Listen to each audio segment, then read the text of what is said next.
Здравейте! Много се радвам, че сме се събрали всички тук.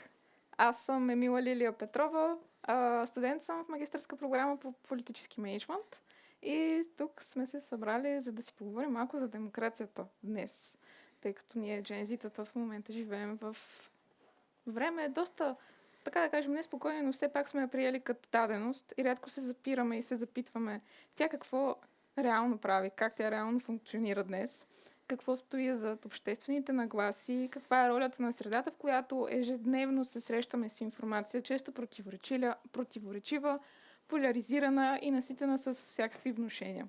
През последните години обаче има и още един феномен, който изплува на повърхността и това е разпространението на дезинформация и конспиративни теории. Особено в социалните мрежи, които ние не излизаме от тях. И обаче знаем ли как да ги разпознаваме на време? И още по-важно е дали осъзнаваме как те влияят върху начина, по който мислим и избираме и се доверяваме.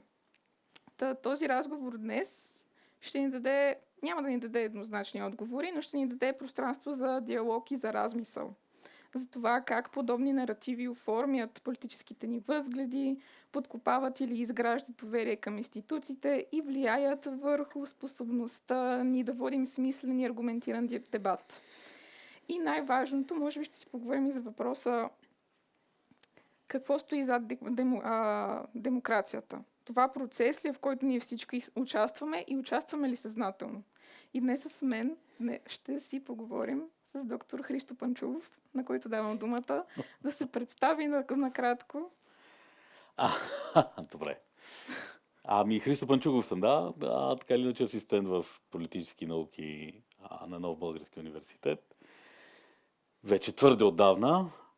Освен това съм част от екипа на кандидат студентския информационен център на Нов български университет. И наскоро съвсем бях част от един проект, който се занимаваше с това да изследва ефектите на това, което наричаме политика в епоха на постистина, точно върху либералната демокрация. Част от тези ефекти, разбира се, са свързани с дезинформацията, фалшивите новини, но и не единствено и само. Така че, като че ли това има значение за днешния разговор, повече няма да... Добре, малко breaking the ice. Моят първи въпрос е, понеже все пак е седмицата за дните на ориентиране, да ни кажете, вас какво ви накара да учите политически науки? Когато избирах за какво да кандидатствам всъщност в университета, бях прясно под ефекта на един филм, който се казва "Време да убиваш". Вече не съм сигурен, че това поколение се е сблъсквало с него или поне не директно, но препоръчвам като филм. И понеже филма е за разговор за справедливост, т.е. за това как един баща отмъщава за насилието, извършено на дъщеря му, и за това какво е справедлив процес или не, бях решил, че ще кандидатствам право. Слава Богу, размина ми се. Това щеше да се окаже най-скучните 5 години в моя живот. С което не казвам, че никой не трябва разбира се, да се интересува от право.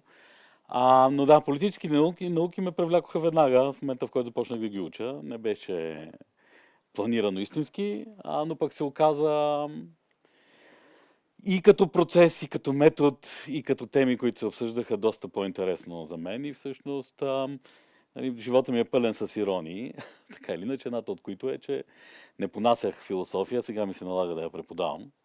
Завърших философия в гимназията, затова не я понасях. Сега ми се налага да я преподавам и съм започнал да я обичам, освен всичко друго. Така че, ако има едно послание, което може да се направи тук, то е, че нищо не е финално в този живот. Никой избор не е съдбовен истински, всичко има своето време и място и всъщност има доста приятни изненади, с които може да се сблъскате дори от неочаквани събития. Добре, нека да започваме с демокрацията. Според вас днес тя реално функционира ли или по-скоро се поддържа някаква илюзия на участие?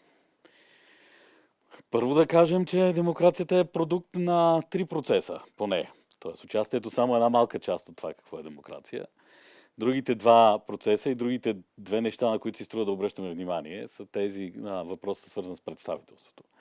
Тоест, кой и как ни представлява и съответно въпросът е свързан с това как ги държим отговорни за нещата, които правят или не правят. Въпросните хора, които ни представляват. За съжаление, т.е. демокрацията функционира, да отговоря кратко, но за съжаление се е загубила в много клишета. Клишета, които са свързани с разочарование от едни или други процеси в световен план. Клишета, които са свързани с невъзможността или откровено желанието на политиците да не говорят по същество, т.е. да не обръщат внимание на същинските проблеми, да се плъзгат по повърхността на тези клишета, съответно, и да превръщат от гражданите, т.е. да превръщат гражданите в някакви хора загубени в превода, наобщо казано. Поради което и всъщност въпроса за демокрацията в последните няколко години се е превърнал в въпрос за това как да убедим хората, че неща, които за които се налага да полагат усилия, всъщност наистина си струват. Загубени в клишетата, ние се плъзгаме по повърхността на истинските проблеми. Например, когато очевидно има криза на представителството в българския политически живот, решенията, които се предлагат, са свързани с въпросите на участието.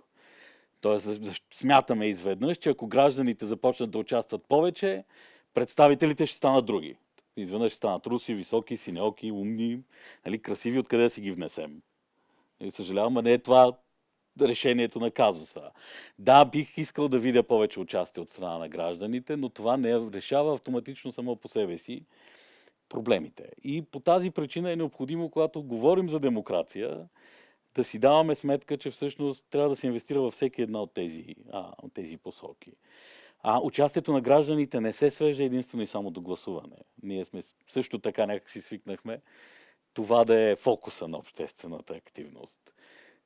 Дайте да дадем и сега всички да излезем да гласуваме. Тия дни пак един от кандидатите ни беше призовал да изметем олигархията, като отидете да гласувате пагубно. Аз имам сериозна драма с това.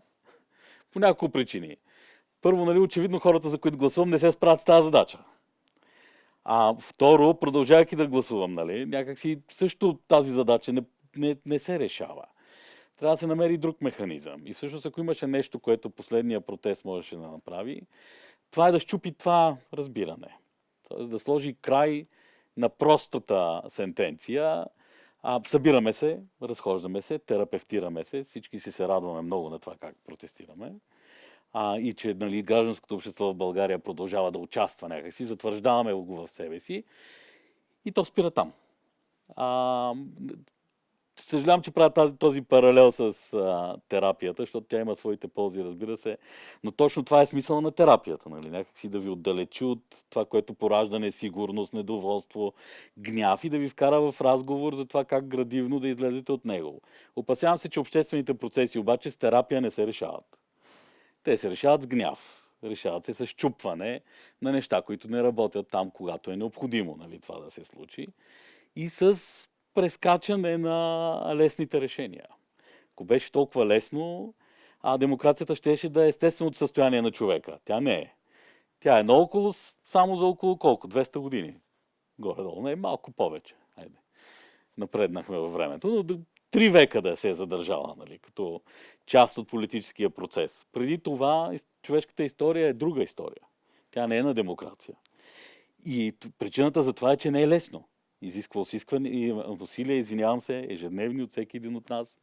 Изисква разбиране на процеси, които далеч не са просто черни и бели. Изисква и много вдъхновяване. Тоест, изисква да виждаме в хората вяра за това, че нещата могат да се правят. Когато насреща си имате или политическа апатия, или политици, които истински не вярват в нищо, или хора, които оцеляват именно защото инерцията е това, което ги движи, демокрацията започва да изглежда като нещо хаотично, неефективно, изискващо много усилия, които не си струват да бъдат полагани. И аз много се надявам, че всъщност процесът, на който поставихме началото тук в края на миналата година, всъщност ще доведе до обратното. До връщане към смисъла на това какво е демокрацията и към опит истински да вкараме гражданите в този разговор нацяло, а не просто като някакви единици, които се появяват пред урните, за да гласуват. Преди да си поговорим малко за общественото мнение, искам да ви попитам, според вас, С вашия опит, вие какво липсваше имаше ли нещо, което липсваше на протестите, които се случиха в края на миналата година? Гняв липсваше. Истински, но и също така усещането, че всъщност промяната е в ръцете на хората, които са на протеста.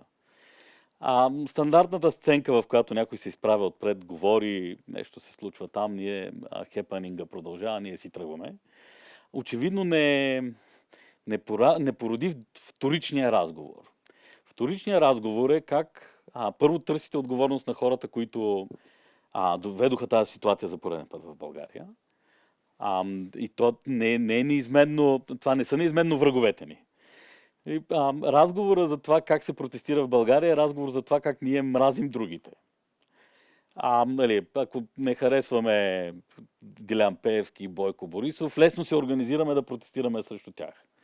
Какво правим, когато ни разочароват собствените хора? Е въпрос, който задавам от няколко години, на който нямам още отговор истински. Нито един протест не се е състоял пред централата на Демократична България и Продължаваме промяната, например, за това, че те правиха някакви неща или късно, или без смисъл, или лошо. Нали?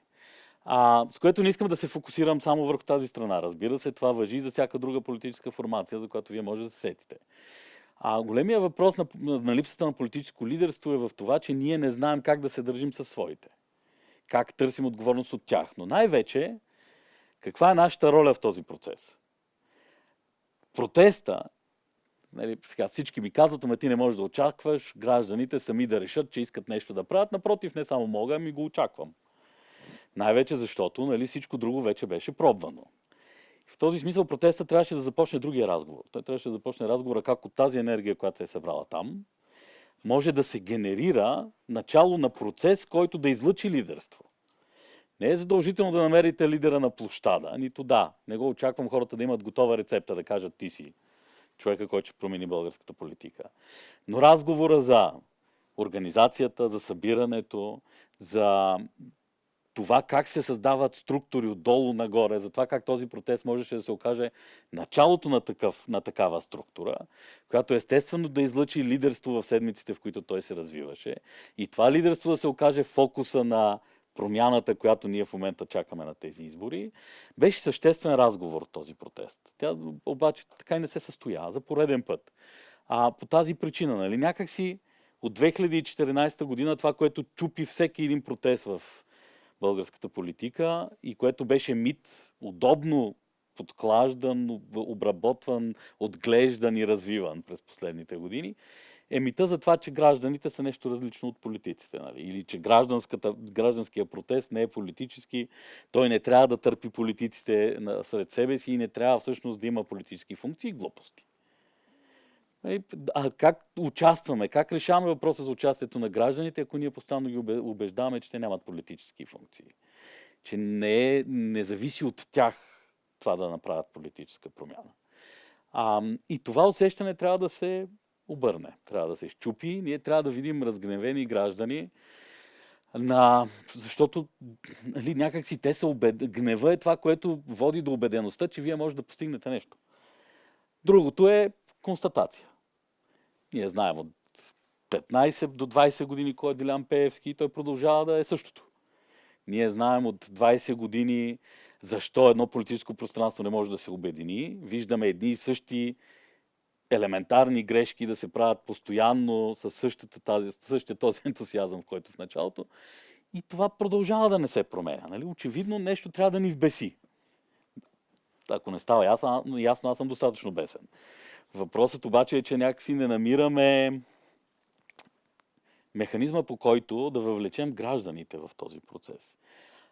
По-удобно е, по-лесно е да боравим с клишетата, по-лесно е да разчитаме на това да превърнем хората, на които разчитаме в някакво племе, което на всяка цена да се борят за оцеляването и срещу другите. По-лесно е на тази база всъщност да генерираме едни гласове, които да осигуряват оцеляването на ръба на това, което е допустимо в българския политически процес. По-трудното е да направим обратното, да превърнем гражданите в съществена част от този разговор. И най-вече да дадем смислен отговор на въпроса кого представляваме. кои са хората, които искаме, чии интереси ние искаме да защитим и как изглежда тази защита на практика. Нали? Това е разговора, който ние като граждани трябва да очакваме от политиците и от нашите представители. Това се нарича носене на отговорност и упражняване на контрол върху представителите ви и това ще даде тласък на останалите два процеса. Първо на повишаване на участието и второ на промяната на това как изглежда нашето представителство. Добре, като си говорим, как да въвлечем гражданите в политическия процес? Според вас какво се случва с общество, когато то престане да вярва в една обща реалност, съответно загуби доверие в институциите, което, не знам, може би е логична реакция, и кой носи отговорност, когато истината се превърне във въпрос на гледна точка? Ние сме го виждали. Всичко преди просвещението е такова. Когато всъщност не говорим за сблъсък на различни методи и опити всъщност да се установи истината, когато говорим за сблъсък на абсолютни истини. Едната религия е такава абсолютна истина, другата религия е такава абсолютна истина. Вие вярвате или не в нещо, то не подлежи на доказване, въпреки че, разбира се, има много теолози, които се опитват и да доказват тези факти. Единствената възможност, която остава, когато превърнем обществото в групи от хора, които просто са убедени в това, че са намерили абсолютната истина, неизбежният резултат е сблъсък. Тоест, неизбежният резултат е в това едната истина да се опита да подчини и да победи другата. И всъщност най-тежкият ефект от дезинформацията, който се наблюдава през последните години, е завръщането към този етап на универсализъм. На това да вярваме, че има нещо универсално вярно, но най-вече да отхвърлим възможността да се съгласим около метод за това как ние намираме какво е факт и какво не е. Това, че не приемаме едно и също за верен факт или не е новост. Нали? То винаги е съществувало като ситуация. Това, че можем да интерпретираме фактите по различен начин, също не е новост. Това е част от човешката природа и ние на това до този момент викахме гледна точка. Нали? Един и същи факт, който обаче бива интерпретиран по различен начин. Проблема е, че ние сме отвъд това вече. Няма метод, по който ние можем да докажем един на друг, че този факт или тази интерпретация е грешна. Няма механизъм, по който може да убедите един плоскоземец за това, че Земята е кръгла. Просто няма. Той няма да се съгласи с никакво научен факт на този етап. Няма как да убедите съответно човек, който не вярва в ваксините, че ваксините някакси са полезни. Именно защото думата вярва вече се е настанила. За първи път това ми направи впечатление в COVID-19, нали, пандемията, в която имаше две страни в този сблъсък. Едната страна вярваше, че ваксините причиняват всякакви възможни злини на хората, които биват вакцинирани, и другите вярваха, че ваксините ще спасят света. Нали, за съжаление, това е наука, това не е вяра. Нали, тук говорим за допускания. Има някаква степен на достоверност, т.е. някаква степен на тестване на тези ваксини, които дават някаква степен на сигурност в това какви ще са ефектите от тази ваксина. Но тази степен на сигурност никога не е 100%. Нали? И това до този момент изглеждаше като да се разбира от всички. Универсално. То не важи само за ваксините, важи за всяка друг клон на науката, който ние познаваме. Нали? Най-голямото постижение на просвещението е този, че се съгласяваме около метода. Нали? Няма да стигнем до абсолютната истина, но можем да се пробваме да се доближим до нея. Това, за съжаление, вече сме го изхвърлили през прозореца. Големия въпрос, на който трябва да си дадем отговор тези дни, е всъщност как връщаме обратно усещането за несигурност в това, което правим. Социалните мрежи създадоха балончета, в които всички са абсолютно сигурни в това, което получават и като информация, и като затвърждаване на мнението ми, защото като го споделите в вашия балон и всички казват: чудесно, това е най-вярното нещо, което съм чувал през последните 2 години или там колкото десетилетие, вие продължавате, все по-убедено смятате, че сте прав, нали? И това се завърта като омагьосан кръг. Истината е, че ние не знаем как да го счупим. Много хора обръщат внимание на образованието, включително и проекта, по който ви споменах, че съм бил изследовател до преди известно време, се опита да се фокусира върху гражданското образование като решение на тези казуси, което, за съжаление, не е лесният отговор. Първо, това изисква генерационна промяна, т.е. доста дълго време ще отнеме, ако разчитаме на образованието за това като решение. И второ, не гарантира успех, тъй като още не сме сигурни кои са уменията и кои са методите, през които ние можем да създадем тази несигурност. Отново, да върнем несигурността обратно в това, което правим, в което вземаме като решение. Това е първата лоша новина. Втората лоша новина е, че за съжаление също така знаем какво следва, когато обществото се окаже хванато в лапите на несигурността. Ерих Фром го е описал достатъчно добре в Бягство от свободата. И когато хората се изправят пред това да се страхуват от несигурността на изборите, които правят, обикновено се раждат всякакви безумия. Авторитарните и тоталитарни режими всъщност са олицетворение на това. И всъщност ние разпознаваме симптомите вече около нас. Големия въпрос е дали може да намерим лечение на тези симптоми и какви усилия ще отнеме това.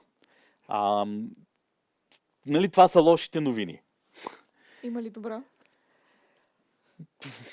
Никаква идея нямам, признавам си. Иска ми се да съм оптимист. Тоест, вярвам по принцип в доброто в хората, най-общо казано. Също така съм сигурен, че ако фокусираме усилията си като общество върху това да обръщаме внимание на заплахата, достатъчно много хора ще я разпознаят. Особено в нашето общество, което е съвсем прясно излязло от една такава ситуация. За съжаление и тук битката няма да е твърде лесна или твърде честна и ние трябва да сме подготвени за това. И рецептата ни връща обратно там, откъдето започнахме. Единственият шанс, всъщност, да имаме възможност да преодолеем тези ефекти, за които си говорим, е шанса да очакваме от политиците си да споделят, т.е. да се държат в синхрон с ценностите, които твърдят, че споделят. И когато виждаме очевидно разминаване с тези ценности, да намерим начин тези политици да не са вече в позиция, в която да вземат каквито и да е политически решения. За съжаление, това разминаване между реалността, принципите и поведението на политическата ни класа до голяма степен поражда и затвърждава ефектите, за които си говорихме. Добре. Благодаря за отговора. Имам още един въпрос, като беше дълъг отговор, беше много интересен. Споменавайки дезинформация, конспиративни теории, социални медии и мрежи, които ние постоянно сме по цял ден, според вас има ли поляризация в обществото? Зависи как мерим поляризацията, разбира се, тъй като си говорихме за методи. И последователно, кой печели от това обществото да бъде разделено?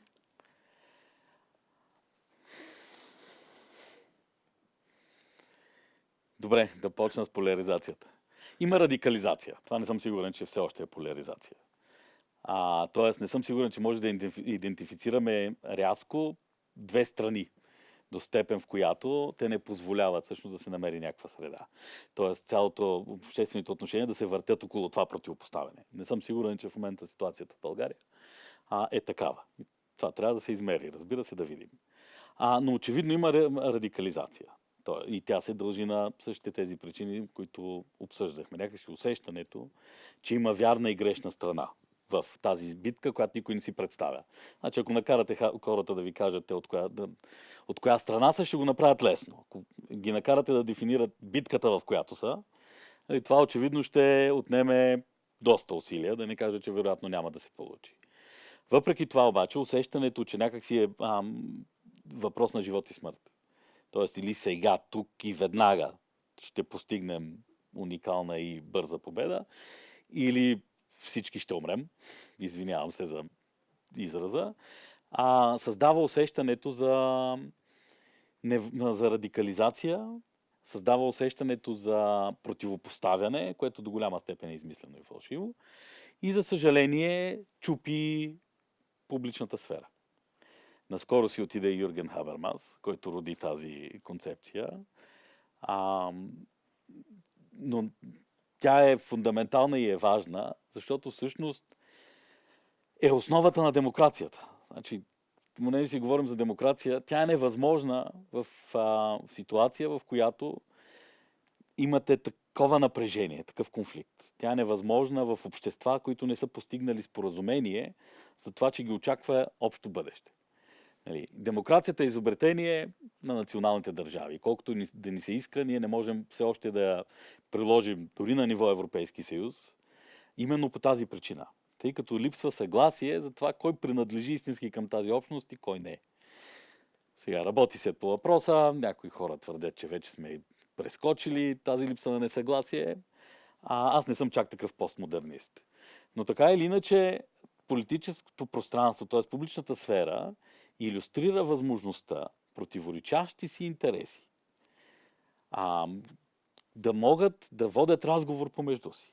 Т.е. да приемат възможността, дори да загубят битката за достъп до властта, те да продължават да бъдат част от този общ разговор за бъдещето. Когато натегнете ситуацията до такава степен, че радикализацията се превръща в единствен движещ мотив на политическо поведение, как водите политически разговор? Как приемате възможността всъщност да сте в грешка? Как приемате възможността някой друг да ви управлява? Без значение той как изглежда. Нали? Без значение дали се нарича Делян Пеевски или, кажете, някой приемлив. И красив. Без значение дали се нарича Делян Пеевски или Петър Стоянов. Айде, да върна малко по-назад политиката. Нали, когато вие смятате, че само вашата гледна точка е тази, която е вярната, правилната, праведната дори, възможността, този обществен консенсус, в който всички функционираме в рамките на една общност, избягва, тя изчезва. И всъщност това неизменно в някакъв момент ще доведе до поляризация, от която връщане назад няма да има. Сега може да видите много центрове, нали, много радикални центрове, около които някакви групички функционират, но те рано или късно ще се съберат в недопускащи просто другото мнение обществени центрове, които няма как да не счупят това, което ние наричаме демокрация, именно защото няма да виждат вече съвместно бъдеще. И всъщност това си задаваме като въпрос с различни мои приятели тия дни, нали, гледайки поведението на хора, които до този момент съм считал за част от моята общност. Нали, начинът, по който те се държат по всяка елементарна тема. Дали ще си говорим за борда за мир на Тръмп и участието на България в него, или ще си говорим за това, що е паднала аулата на Нов български университет. Аз просто истински си чудя как ще оцелеем от тук нататък на фона на коментарите, аргументите, които се получават на отхвърлянето, което е универсално вече по всяка тема. Не дай си Боже да кажете нещо, което е непопулярно като теза. Нали? Което изисква някакво елементарно замислене по тема, която на мен ми изглежда очевидна. Нали? Аз вече не си говоря с половината си познати по тази причина. Нали? Иначе трябва да ги блокирам на цяло, никога повече да не обсъждаме нищо. Това не е нормална ситуация. Тя не е продуктивна нито за политическа промяна в България, защото е невъзможно. И когато всички други са убедени, че вие сте идиот, само вие смятате, че сте най-прекрасният на този свят, каквато и гениална идея да родите, и каквото и мнозинство да съберете, нали, тези, които са убедени, че вие сте идиот, няма да го приемат никога. Нали, просто е необходимо е да счупим с това. Да скъсаме с тази практика по най-радикално възможния начин. Никаква идея нямам към този момент как изглежда това счупване. Добре, интересно. Надявам се да дойде някаква идея от вас. Все пак, защото да. Ако приемем, че дезинформацията е страничен ефект на свободата на словото и е целенасочена стратегия, според вас защо конспиративните теории понякога звучат по-убедително, отколкото проверените факти? И конспиративните теории симптом ли са на кризата на доверие или инструмент за влияние? И двете. Недоверието поражда възможности за влияние. Идеята на конспирацията е да дава лесни отговори. Нали, затова е по-приемлива от фактите, защото фактите често, нали, повдигат повече въпроси, отколкото истини показват от една страна. От друга, обикновено са много трудни за решение. Значи, когато боравите с факти, т.е. причинно-следствени връзки, често си давате сметка за сложността и комплексността, в която са попадат, нали, тези факти. Особено тогава, когато говорим за политика, когато говорим за ограничени ресурси, когато говорим за решения, които засягат човешки съдби. Конспирацията, от друга страна, няма нужда да дава сложни обяснения на сложни явления. Тя дава прости отговори на по-обикновено страхове на хората. Конспирациите са възможни в общества, в които имате някакви несигурности. Сега, те дали са обективни или субективни, няма никакво значение. Тоест, за човек, неговата собствена действителност често е по-значима, отколкото е обективната действителност и реалността. В този смисъл, когато предложите на този човек лесно решение, лесно обяснение за това той защо се намира в тази ситуация, той е склонен да го повярва. Особено ако е, нали, или много силен страха и в този смисъл много силна несигурността, или това е капацитета, с който той борави. Често, и това е проблем на последните няколко години, това вече стана обект на цялостна политическа стратегия. Това наричаме политика в епохата на постистина. Постистината, т.е. идеята, че фактите не трябва да се доказват, те могат да бъдат споделени вярвания, вече се използва като политическа стратегия от политици в определени политически пространство, обикновенно, от външни сили агенти. Те са продукт вече на целенасочена стратегия за подкопаване на доверието в функциониращи обществени институции. И в този смисъл там има вложено усилие. Усилието за справяне с тази стратегия, за съжаление, първо е много по-сложно, второ функционира доста по-кратко на фона на конспирациите. Има един германски философ, чието име все забравям, за което се извинявам. 2005 година публикува една книга, която се казва Bullshit. Глупости. Да. В която той всъщност за първи път така поставя фокуса върху едно явление, което е съществено за разбирането на дезинформацията и на това като стратегическо усилие. И то е, че често няма необходимост да ви лъжат. Често няма необходимост дори да се измисля лъжа, която да звучи автентично. Всичко, което трябва да се направи, е да се напълни публичното и общественото пространство с глупости. Когато вие направите това, казва той, Тери Пратчет, между другото, го има същото в една от в книгите си. Когато го направите това, когато публичното пространство има достатъчно много очевидно неверни, но за сметка на това някакси атрактивни гледни точки, послания, каквото се сетите, шансът вие да отличите сред тях това, което е истината, става много по-малък. И всъщност обективна стратегия доста дълго време на тези, които работиха с дезинформация, беше тази. Напълните пространството с твърдения, които просто да не могат да бъдат заобиколени, т.е. да изскачат от всякъде. Така работят и сайтовете Гъби, така работи почти всяка основа на пропагандата и на дезинформацията. Тогава може ли изобщо да говорим за свободно мнение? Разбира се, че можем. Все пак надявам се, че не е отпаднало, нали, възможността да се информираме и да вземаме някакви критични решения. И това е едно от важните умения, в които има като че ли консенсус. Трябва да се фокусираме през последните години. Възможността да поставим под въпрос, да се съмняваме в истините, които ни се представят и най-вече да се опитваме да върнем обратно идеята за това, че има методи, през които може да се търси това какво е по-верно,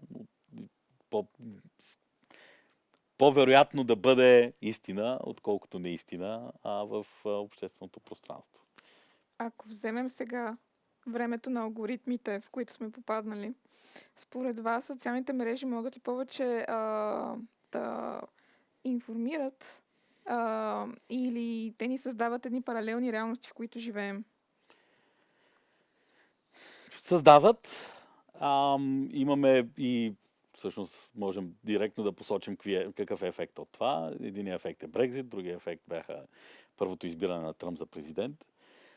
Т.е. когато приложите моделите, които са свързани с това какво влияе на човека по принцип, ги напаснете към алгоритъма на социалните мрежи, вие може да доставите едно послание много по-лесно, много по-бързо и без то да срещне никакви съпротиви. Нали? Всяко послание политическо или обществено обикновено трябва да се справи с някакви прагове, пред които да прескочи, за да достигне то до вас.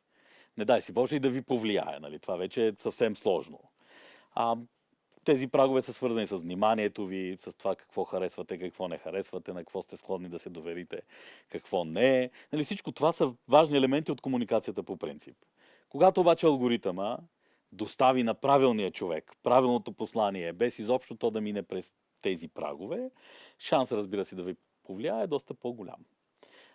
В това беше основата на скандала около Кембридж Аналитика и съответно около резултатите от Брекзит. И намесата на идеята за продаването на данните на Кембридж Аналитика в изборите за американски президент 2016 година. Големия въпрос обаче е, че този алгоритъм очевидно би могъл да бъде използван и за обратното. Ако той може да върши зло, със същия успех би могъл да върши и добро. Въпросът е и от другата страна да разбере как функционират алгоритмите и да се опита всъщност да създаде механизми, през които да доставя такива, т.е. разбиващи илюзиите, дезинформацията, фалшивите новини, послания, така че всъщност хората наистина да могат да вземат самостоятелни решения, защото самостоятелността е ключа към всичко, за което ние говорим. Сега, предполагам, повечето от вас са мернали, ако не са проследили скандала с кампанията за президент в Румъния, която всъщност румънските служби заподозряха използването на алгоритъма от чуждестранни за Румъния сили, които се опитваха да изберат един президент. Това може да го проследите като скандал, няма да влизам в детайли. Моя проблем е с начина, по който беше решен този казус. Точно тук бих искала да ви питам според вас регулацията на съдържанието, особено онлайн, защита ли е или е форма на цензура? Сега истинското притеснение е да не създадем Министерство на истината, в което нали, някой да казва това е истина, това не е. Но от регулация има нужда. Има необходимост. Те не са свързани, не би следвало да бъдат свързани с точно този елемент, нали, да определят кое е фалшива новина, кое не е, тъй като за това има вече достатъчно факт-чекинг инструменти. Съответно, достъпът до информация е достатъчно голям, че могат и хората, които са грамотни сами да стигат до това дали нещо е факт, дали не е. Регулацията трябва да цели друго. Регулацията трябва да се опита да подреди първо как изглежда боравенето с данните на хората, които са в социалните мрежи от една страна. От друга страна да се опита да предвиди използването на тези данни по определени от алгоритмите начини и в крайна сметка да създаде пространство, в което всъщност хората се чувстват сигурни и защитени. Днес, между другото, мисля, че днес видях, има решение по едно дело, в което Съединените американски щати един от ищците осъди Мета. За това, че всъщност не са го предупредили за пристрастяващото действие, което социалната мрежа има върху него. Което отваря, между другото, един потенциално съвсем нов начин, за който и законодателството, и хората да гледат на социалните мрежи, и точно по тази причина. Някакси да се търси защита. Сега има нещо, което се наблюдава, между другото, което също е позитивна новина. И това е, че в този общ хаос от информация, дезинформация, фалшиви новини, истински новини, като че ли в потребителите, т.е. гражданите, се ражда желанието за качествена журналистика. За търсене на съдържание, всъщност, което е проверено, което минава през коментари, през редакторска намеса и в крайна сметка улеснява всъщност информирането и вземането на решения.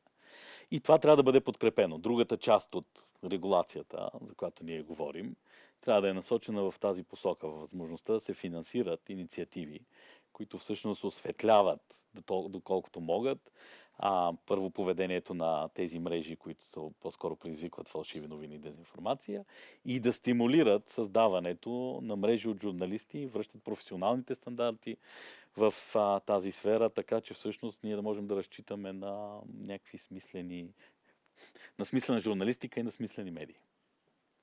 Благодаря много за отговорите. Сега бих искала да дам възможността малко на студентите, на нашите колеги, които са събрани, да ви попитат нещо, някакво впечатление да изразят, ако искат. Да, там виждам една вдигната ръка. Връщам ви в началото на разговора, където в моите представи очертахте един полюсен свят, черно-бял, антиваксари, проваксари, плоскоземци, нормални хора и така нататък. Може би съм идеалист, но смятам, че това не е някакво твърдо убеждение или мнение, с което се раждаме и подлежи на промяна и в двете посоки. За съжаление в момента повече към конспиративните теории бием.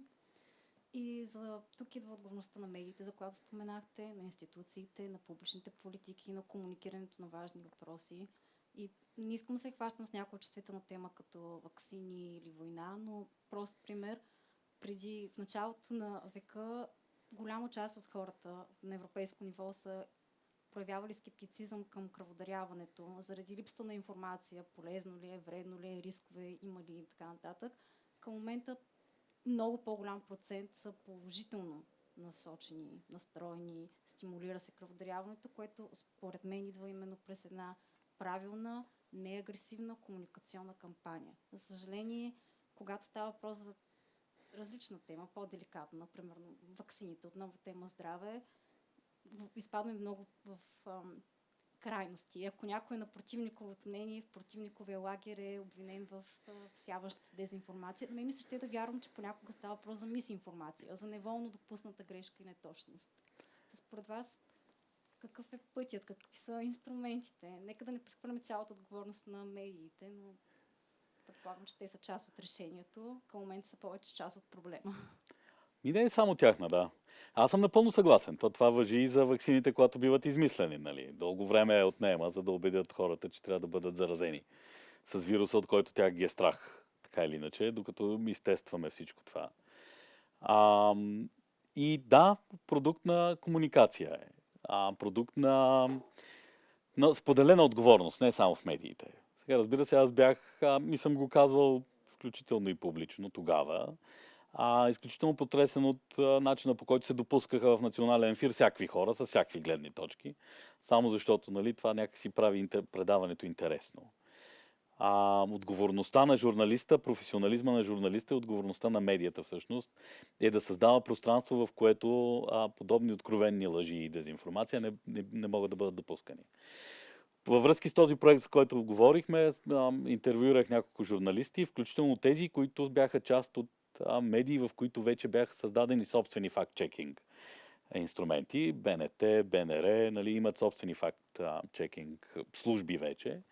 Големия проблем обаче, и те самите изразиха това мнение, е в това, че факт-чекинга се случва в последствие. Значи това, за което никой не контролира, е по време на формирането, примерно в интервю, на очевидно някаква фалшива новина.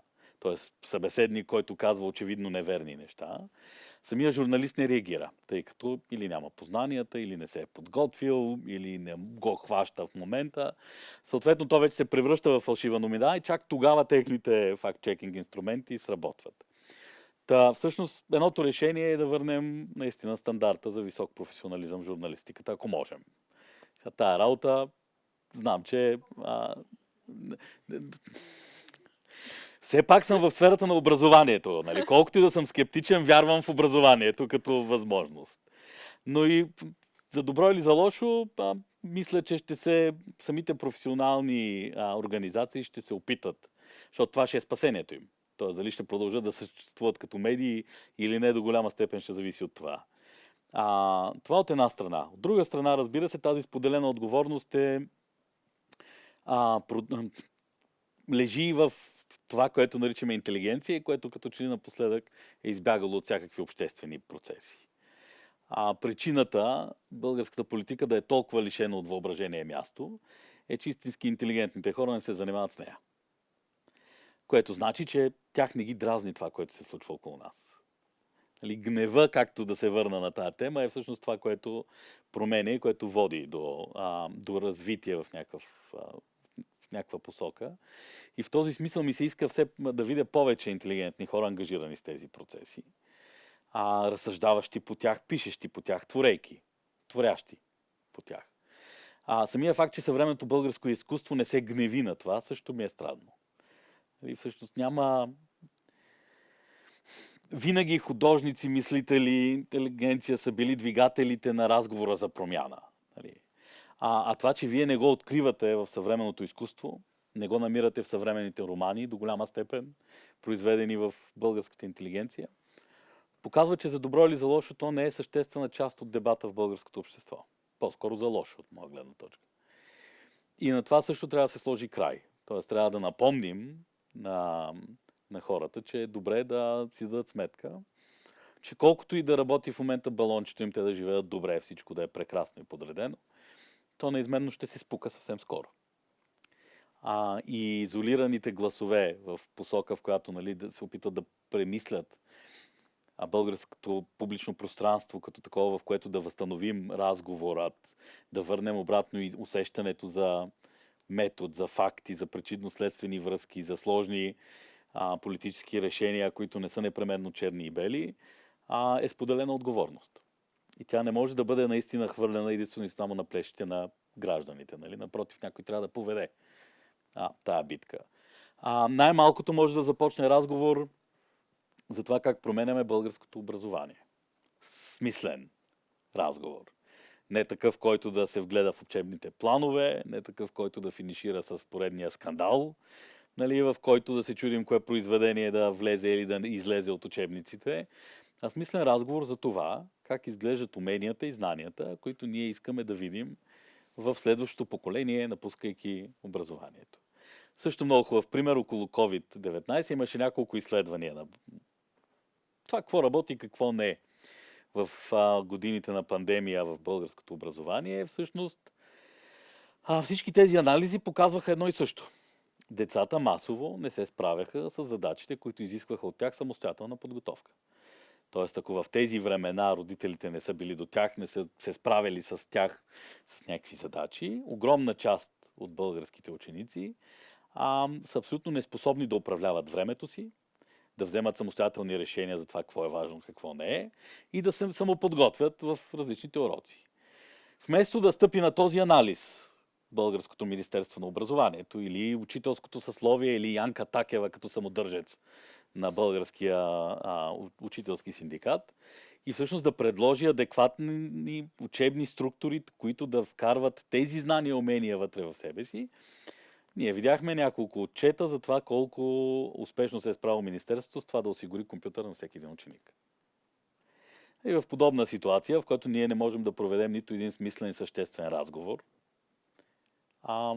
много трудно ще се обърне тази тенденция. Иска ми се да видя обратното. Иска ми се да видя повече хора, които си дават сметка за това, че сложните разговори са единствения шанс. Т.е. не можем да ги избегнем, колкото и да не искаме да ги водим. И това са на всякакво ниво. От това как функционира образованието, до това как се отнасяме към представителите, които излъчваме, за да ни управляват. И какви очаквания имаме към тях. Между другото, трябва да обърнем очакванията си. Ние сами в това, което правим. Не знам това дали е лесно постижимо, но поне смятам, че върху това мога да поработя аз като преподавател. Добре, благодаря ви. Някой друг има ли въпрос? Да, имаме един. Здравейте.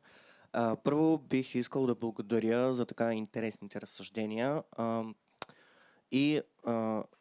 Исках да питам дали е редно и дали е коректно да разсъждаваме в посока някои народи, някои държави, някои региони просто не са за демокрацията.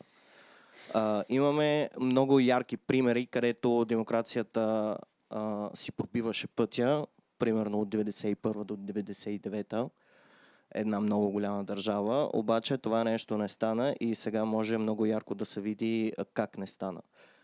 Руска федерация.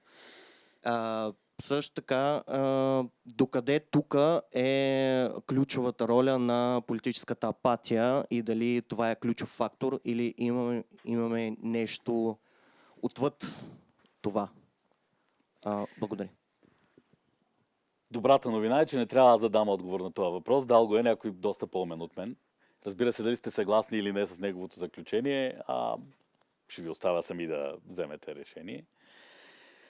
Има една книга на Роджер Скрутън, която се казва The West and the Rest, Запада и всички останали. Препоръчвам, защото тя синтезира по изключително добър и ценен начин основите на това, фундаментите, т.е. и тези принципи, които правят демокрацията възможна. Разбира се, неговата теза е малко противоречива, защото отхвърля целия ислямски свят от това. Пак казвам, дали ще се съгласите или не с него, ще оставя вие сами да прецените. Но аз ще надградя това, което той казва, с нещо, което е по-малко противоречиво. Демокрацията е възможна в общества, които са стигнали сами, т.е. никой не може да им го наложи това, сами до извода, че човека е самоценност. Че всичко, което се прави, е в името на това да съхраните човека. Тери Пратчет има много ясно и точно попадение в тази посока. Когато един от свещениците, който илюстрира нещо, което наподобява християнството в неговия свят на диска, говори с една вещица и я пита какво е универсалното зло. Ти дали знаеш, като иначе разбираш от всичко друго. Вещицата се замисля и казва, универсалното зло започва, когато започнете да третирате хората като неща. И той казва, трябва да е по-сложно от това, нали? Не може да е толкова прост отговора. Тя се замисля отново и казва, не, сигурна съм. Всяко зло започва тогава, когато започнете да гледате на хората като неща. И всъщност огледайте света около нас и вижте кои са тези общества, които продължават да третират хората като инструмент. За закрепяването на диктатурата, на властта, за, гласоподаватели, които просто трябва да изберат конкретния и верния човек. За това да бъдат хвърлени някъде в война, която не постига никакви политически цели. И това ще ви даде отговор на въпроса, защо демокрацията работи някъде, къде не. За съжаление, това може наистина да бъде синхронизирано с определени идеологии, определени религиозни убеждения, определени вярвания. Тоест там, където всъщност човека не е самоценност. Неговия живот не бива защитаван, защото не е толкова важен, колкото е общността. И това всъщност го разказва и Ерих Фром в Бягство от свободата. Нали? Човек, изправен пред несигурността на избора си, предпочита да се загуби, да се претопи в масовото. В това всички правят така. В това нашия лидер ни поведе натам и ние ще го следваме, защото всички правят така. Нали?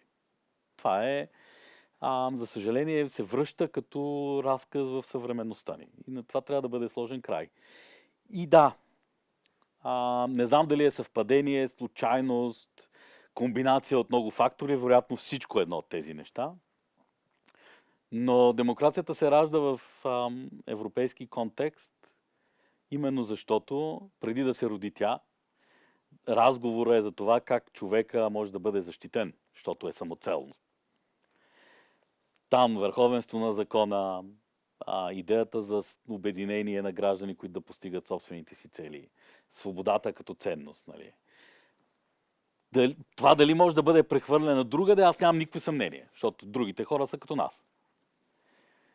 Колко време ще отнеме на фона на другите идеологии, другите религиозни ценности, другите фундаменти, аз не знам.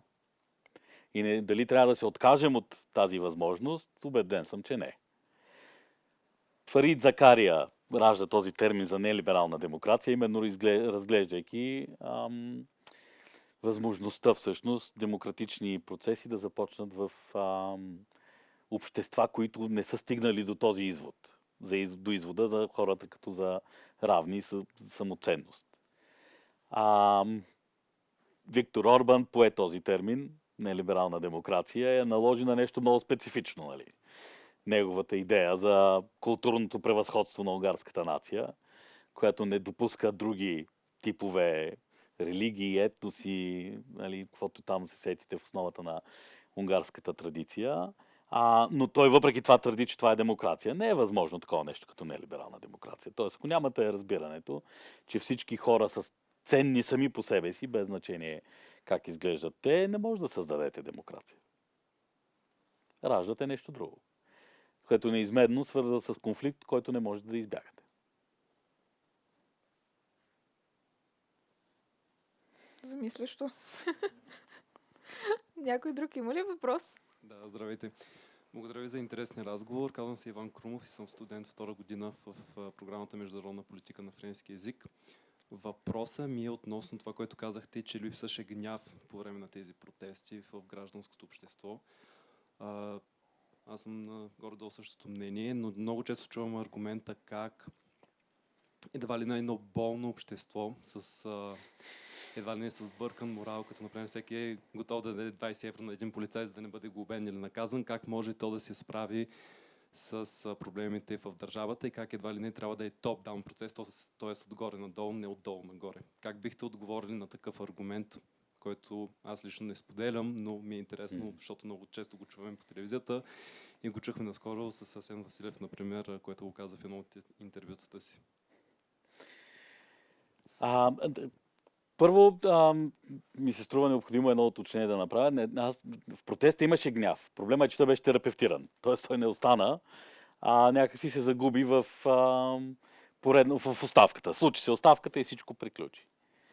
Въпросът за това как изглежда оттам нататък представителството отново беше хвърлен в ръцете на политиците, а не остана част от разговора на обществените отношения.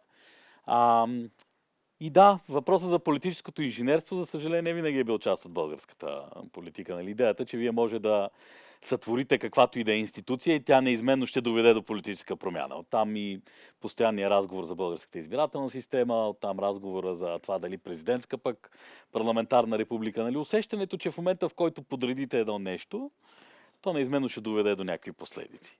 Аз не споделям това. Както вече казах, тези неща трябва да работят синхронно. И наистина имаме проблем в българското общество. То е свързан с идеята да заобиколите институциите. Това е пряка последица от комунизма в България. Георги Фотев го е описал чудесно професор Георги Фотев в романа си "Дългата нощ на комунизма". Така че също една книга, която препоръчвам. Идеята за, нали, когато имате цялата сила на държавата срещу вас, идеята да излъжете тази държава от Андрешко насам, винаги е част от, нали, някакси обществените отношения. Но аз не мисля, че нашето общество е такова. Особено с оглед на последните събития. Този протест беше фундаментален, тъй като за пореден път показа, че всъщност апатията не се е настанила в нашето общество. Че въпреки, че хората не вярват истински във възможността да създават промяна, това не ги е отблъснало трайно от това да мислят как да участват в българския политически процес. И аз мисля, че това е енергия, която може да бъде използвана градивно. Тоест смятам, че самите хора в определен формат, водени от, нали, не от политици, но от други хора, които имат малко повече идея за това как изглежда промяната, могат да бъдат самоорганизирани в процес, който да роди нов тип политическо лидерство, където е ролята на интелигенцията и въобще на всички други, които имат някакво по-формирано мнение по тези казуси. И в последствие ще дойде и другата промяна. В това ние да започнем да спазваме правилата, които сами сме създали. Тоест това не е или-или. Трябва да бъде намерен начин да с необходимото побутване да се създаде ситуация, в която да е ненормално да правите нещо друго. Да очакваме просто едното да се случи, за да се роди другото, ми се струва излишно оптимистично. Интересно. Имам още въпроси. Давай, Мартин. В началото спомнахте за протестите и спомнахте, че според вас беше недостатъчно. То беше агресия или ярост. Гняв. Да. Въпросът е, според вас, какво точно трябваше да се случи, къде е границата между гневът и радикалността и нещо конкретно, което щеше да допринесе и да промени ситуацията. Аз бих допълнила дали бяхме достатъчно гневни. Да. Или можехме още повече. Водих този разговор с един от професорите в този университет, с който сме и приятели, който каза, аз лично съм щастлив. Това казва, че толкова дълго време аз успявам да се събера на протест с тази група хора, които харесвам, и те продължават да са на протеста, защото очевидно продължаваме да не харесваме това, което се случва. Казвам, добре, ти не го ли намираш за ненормално повече от 20 години да протестирате за едно и също? Очевидно няма решение това, което правите.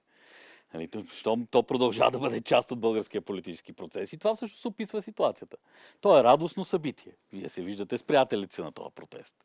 Какъв гняв е това, съжалявам. Тук не говорим за радикализация. Нека да обърна внимание. Не говорим за трошене на коли, палене на парламента или правене на някакви други неща. Тази радикализация има своето място сред обществените процеси, но не съм сигурен, че тя води до някакви съществени промени. Гнева е отказ да приемете мимикрията, да приемете успиването, да приемете лесния изход от това, което ви се предлага. Извинявам се, какво различно се случи по времето на този протест? Имаше някой нов човек на него, който ви предложи нещо ново като подход? Каза ви нещо различно от това, което вие вече знаете? Или да начерта план за това как изглежда от тук нататък изхода от тази ситуация, който вие не сте чували? И на този фон, на който на мен не ми предлагат нищо ново, аз се разхождам една седмица по жълтите павета, прибирам се вкъщи и се оказва, че отивам да гласувам за Румен Радев. Това ли е гняв? За мен гнева предизвиква някакви други реакции. Отказ да се примирите, търсене на някакво ново решение, създаване на клуб в квартала, в който най-малкото се виждаме всяка вечер да пием по една бира, да ги напсуваме всичките. Това е гняв. Другото е хепанинг, с което не искам да омаловажавам протеста, не ме разбирайте погрешно. Смятам, че той беше важен, смятам, че доведе до така или иначе процеси за пореден път, които иначе щяха може би да бъдат подминати. Смятам, че всичко това, което се случи, беше добро начало. Но вие като граждани трябва да си дадете сметка, че всъщност само до тук може да се стигне, ако се примиряваме с възпроизвеждането на едно и също. Колко партийни лидери бяха сменени в следствие на този протест, питам аз? Такива, които откровенно не се справят с ситуацията. Дори не само по моите критерии, Колко? Колко политически формации изчезнаха следствие на този протест все още? Николко. Това не е гняв. И опасявам се, че резултата, който ще произведем, за пореден път ще удължи тази агония. То може да е за добро, т.е. очевидно ние ще трябва да си изстрадаме всичко, което се случва в политическите процеси в България, но силно се надявам да обърнем представата за това как се прави политика. Т.е. самите граждани да осъзнаят, че примирението, гласуването за най-малкото зло, участието разглеждано единствено и само като гласуване, веднъж на 4 или в нашия случай веднъж на всеки 6 месеца, някакси не са достатъчни, за да променят политическата картина в България. Не съм казал, че това ще е лесен процес, нито че ще е безболезнен. Вие до тук нищо не казахте, че ще бъде лесно и че ще бъде бързо. Вижте, ние имаме нужда от истината в това общество. Илюзиите от 800-те дни насам, илюзията за това, че нещо с магическа пръчка може да бъде постигнато в българската политика, е най-тежката щета, нанасена изобщо на разговора между политици и българските граждани в българската история, според мен. Тези илюзии продължават да бъдат произвеждани, отглеждани, развивани митологизирани и те ще продължат да бъдат основен двигател, ако ние не ги щупим. Някой трябва да каже сложната истина и сложната истина днес изглежда така. Повече еднопартийни мнозинства в българската политика няма да има. Точка. Илюзията на Асен Василев, че може да излезе и да изкара 121 депутата, е очевидна глупост. Точка. Защо търпим хора, които ни говорят очевидни глупости? Въпрос. Как изглеждат другите, които не ни говорят глупости? Въпрос, на който ние трябва да отговорим, не те. И накрая всъщност да очакваме смислен план. Значи от тук нататък аз в следващия парламент ще управлявам. С А, с Б, с В. Няма да мога да управлявам с тях. Нямам изход от тази ситуация. Може би няма нужда да се явявам на тия избори. Нали? Но и някакви мантри, които биват продавани за смислени послания, очевидно катастрофират, произвеждат безумия и не водят до политическа промяна. Извинявам се за емоционалността. Но твърде дълго го повтарям това, за да мога вече да го приемам нормално. Нали? Бих призовала колегите, ако има още някой въпрос, последен.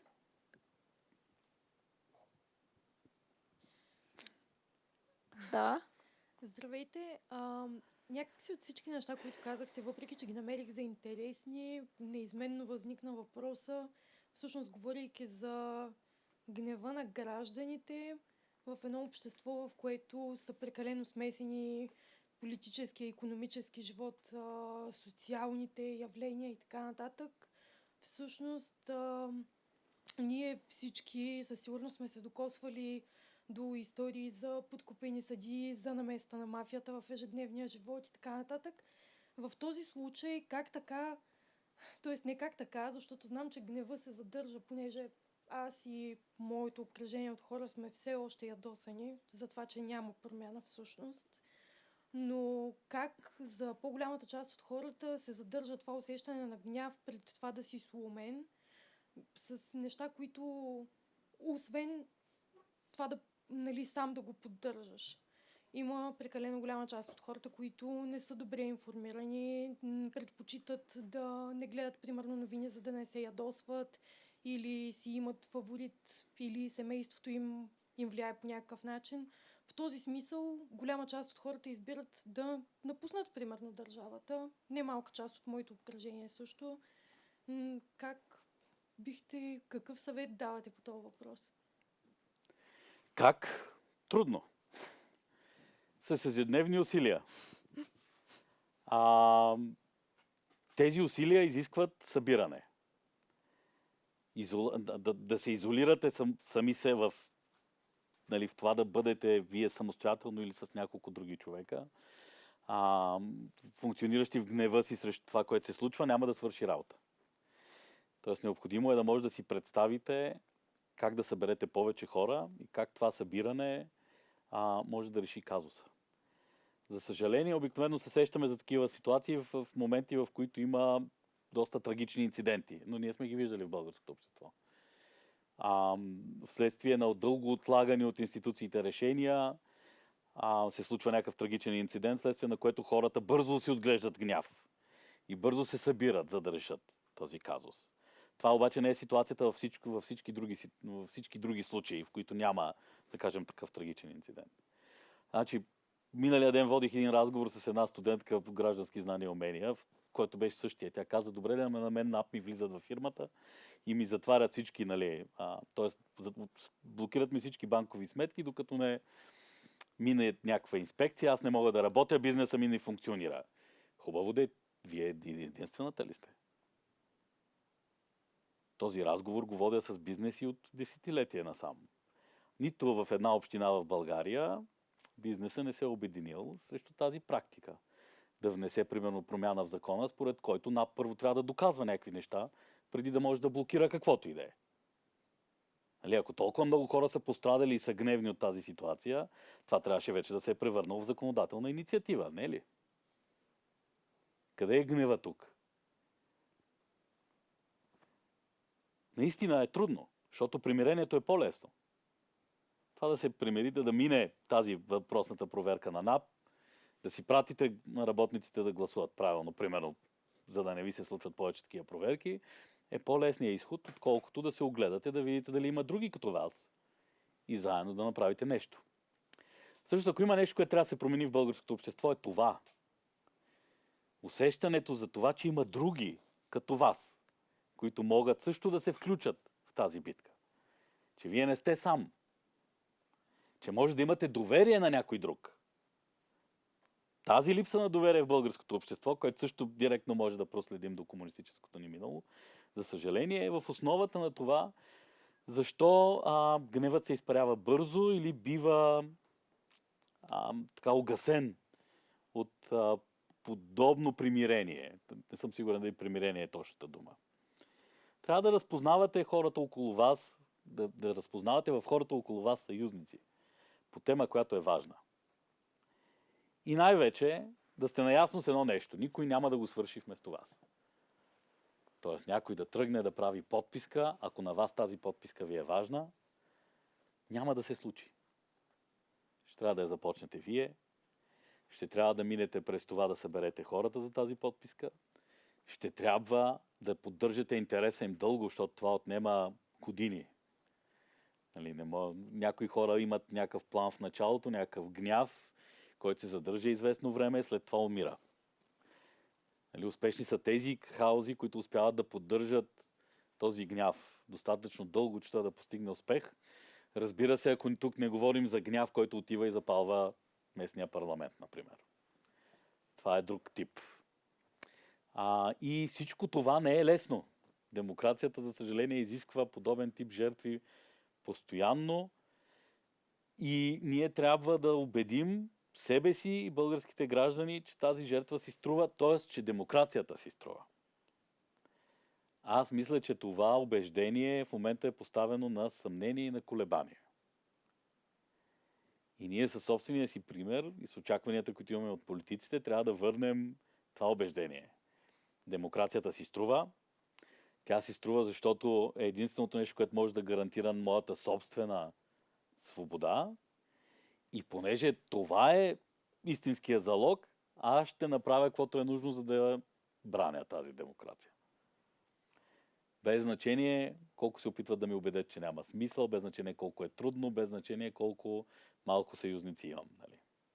Ако обаче първите две построения не са верни, значи ако аз не вярвам, че демокрацията е важна, може би, защото не смятам, че касае собствената ми свобода, аз пак ще си правя каквото искам, тогава третото е невъзможно. Това усилие е всъщност твърде голямо за по-голяма част от българските граждани. Не знам дали отговорих на въпроса ви, нито не знам дали ви харесва отговора, но това, за съжаление, е единствения, който мога да дам. Вие дадохте отговор на един от големите въпроси днес. Напълно. По фундаменталните неща съм. Аз исках да ви питам, здравейте, във връзка с това, което казахте, за това, че има нужда от реформа в образователна система, която се съсредоточи върху умението на децата, не върху конкретно знанията, които би трябвало да получат. Не, и върху двете, но е хубаво да бъдат измислени така, че да отговарят на реални потребности, а не просто да бъдат съчинени. Нали? Това всъщност беше моят аргумент. Ако е очевидно, че само знанията не са достатъчни, трябва да развиваме конкретни умения, може би те трябва да намерят по-голямо място в учебния процес. Аз това нещо го разбирам, но въпросът ми е по-скоро, вие как си представяте такава реформа и какво очаквате да се промени в образователна система, защото съм мисля по този въпрос и ми е много трудно да си я представя. Първо трябва да се обърне процеса. Тоест, разговора започва от това. Как изглежда един гражданин днес? Този гражданин, какви умения трябва да има и какви знания са му необходими. Разбира се, това трябва да стъпи на някакви данни. Ето, говорим си за дезинформация, за фалшиви новини. Как изглежда умението в гражданина да се ориентира сред фалшивите новини и да взема самостоятелни решения. Защото целият смисъл на това не е просто да знаете какво е фалшива новина, какво не е, а да може да разбирате върху какво да построите вашите решения. Тоест как вие се ориентирате в средата, така че вземайки решения, вие да постигате някакви успехи и да си постигате целите. Нали? Това е разговора. След като си представим как изглеждат тези умения, които притежава този български гражданин, да видим те как се създават. започват от първи клас, влизат в четвърти или правят нещо друго. Нали? Това е разговора за реформата на образованието. Тя обаче, както си представяте, минава през пълно обръщане на българската образователна система. И това не е просто някакъв законопроект, внесен от Министерство на образованието. Това е обществен консенсус. И понеже е обществен консенсус, той ще отнеме време. Ще бъде скандал след скандал, т.е. изисква се министър и българското учителско съсловие, което е на страната на необходимостта да се направи това усилие. И когато то бива построено, така отзад напред, нали, слагате отново както се строи демокрация, слагате човека горе и около него завъртате цялата система. Нали. Така че минавайки през различните етапи, той накрая да се окаже това, което ние си представяме, е необходимо за това да имаме функциониращо гражданско общество и някакви хора, които са автономни и свободни. И тогава вече чак почваме да се занимаваме с учебните планове. Нали. Това ли ще се учи, друго ли ще се учи, кога ще се учи, как ще се избира. Нали, всичко това са въпроси на дъното на тази дискусия. Аз не си представям в тази обществена ситуация, в която ние се намираме в момента, че е възможно такъв разговор да бъде проведен изобщо. Напротив, ще продължаваме. Се занимаваме с кръпки тук, кръпки там, това произведение, онова произведение. Ще има гражданското образование в 11 и 12 клас. Обаче всъщност няма да има оценка това гражданско образование как работи. В кои училища то се заменя с частна класа и си правим каквото си искаме, в кои училищата се преподава истински. Сигурен съм, че има статистика, но тази статистика не влиза в вземането на каквито и да е решения. Тоест, стои си там някъде. И ще се правят подобни кръпки, за съжаление няма да решат големия въпрос. Благодаря. Ако проявявате интерес към тази тема, има един човек, който се нарича сър Кенет Робинсън. Той има няколко доста влиятелни книги в размишленията за това как изглежда образованието в съвременността. Тъй като това образование, с което ние работим в момента, до голяма степен отговаряло на потребностите на индустриалната революция. Произвеждате хора, които могат да правят някакви конкретни неща за конкретни индустрии, бизнеси, професии и така нататък. Очевидно ние сме в друга ситуация. Така че той ще ви е полезен, полезна отправна точка за размишление в тази посока. Той има и няколко YouTube видеа, които също са доста интересни. Мисля, че ще ви е забавно да ги видите. Оказва се, че доста гравитираме около темата за гнева. Поне така се озва в нашата орбита, изключайки последния въпрос. И ще ни върна към нея с по-скоро коментар, отколкото въпрос. Може да го приемете и във въпросителна форма. Отворено е за дискусии. Смятам, че и вашето поколение не е било гневно. 89-та така силно митологизирана година. България е минала изключително спокойно, прекалено мирно. Нямало е кървави революции. В момента си патим от последствията за тази липса на лустрация и липса на трупан гняв. Връщайки се дори още по-назад, ако мога да направя такъв поглед, доцент Александър Стоянов в свои разговори за България под османско владичество споделяше факти и проверима информация как българското малцинство в рамките на Османската империя е било от тези, които са правили най-малко бунтове и въстания.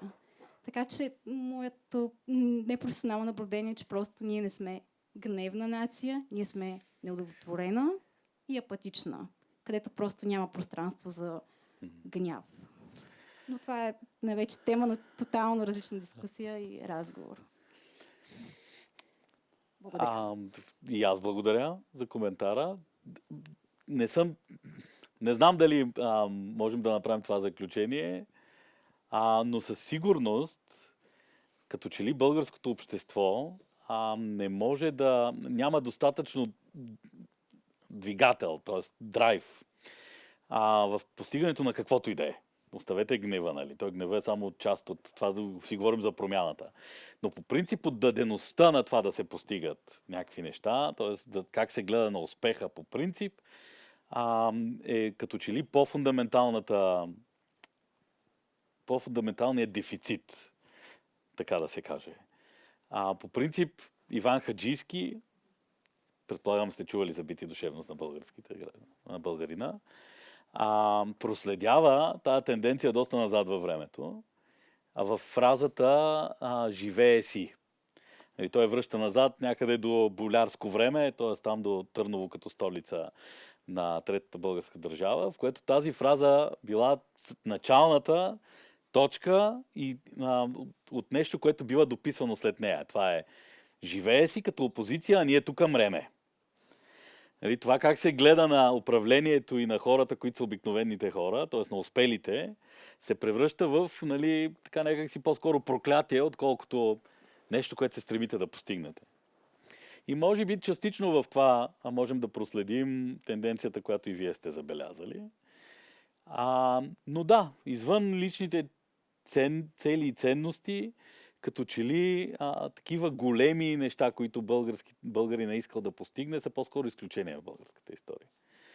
И за съжаление това продължава като тенденция. Нали? Обществен консенсус, около който да се гради така стратегическо развитие и някаква политика, като че ли с малки изключения,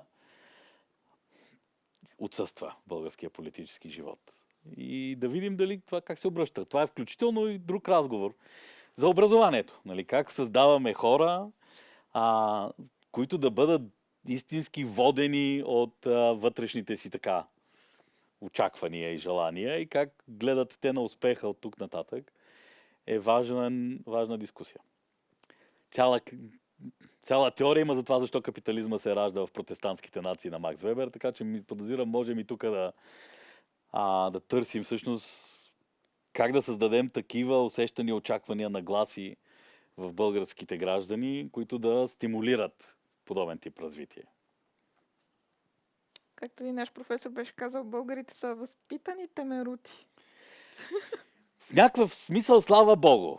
Защото в обществото, в което живеем, ако българина беше склонен на радикализация толкова лесно и беше склонен, нали, да се поддава на емоциите си, можеше да си отглеждаме различни други проблеми пък. От една страна това, че българските граждани са умерени, никога не са били особено радикални и в този смисъл са толерантни, е било шанс за нас. В други, за съжаление, като това да предизвикваме политически промени за доброто на всички, очевидно са недостиг. Доктор Панчулов, предлагам ви да вървим към края на разговора. Добре. В заключение, много ви благодаря за всичко споделено и за всичко казано. Наистина, аз го усетих като нещо. Казахте ли неща, които мисля, че не ги казвате по време на лекциите. Бихте ни ги казали, когато се престрашим да ви попитаме, да ви спрем в коридора, да ви попитаме нещо за мнение. Все пак, дните на отворени врати. Днес, един от дните на отворени врати. Можете ли да ни дадете някакъв съвет за сега студентите по политически науки? Съвет. Бъдете гневни, както казах. Това означава, че ви пука за процесите около вас, за живота ви, за средата, в която живеете. Защото ако няма гняв и не го откривате вече в себе си, това значи, че сте се примирили с всичко, а това никога не е добър знак. Това е съвета само, който мога да дам. Благодаря ви много. И аз ви благодаря.